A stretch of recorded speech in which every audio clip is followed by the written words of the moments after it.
Want to learn how to add a page break to your Google document, this video tutorial is for you.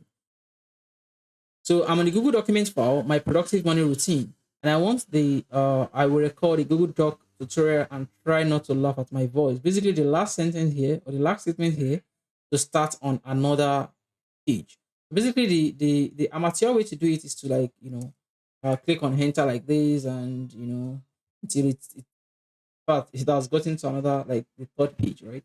So for you to do it, like, let's move it up, right? Let's move it up like this.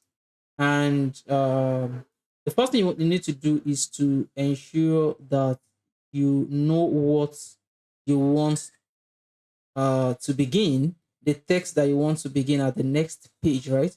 So I will record a Google Docs tutorial.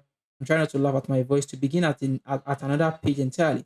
I'm just going to click at the top, right, of it like this, at the top, and I'll click on Control. I'll click Enter.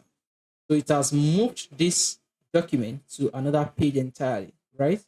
So apparently, this is basically how you add a page break to a Google document.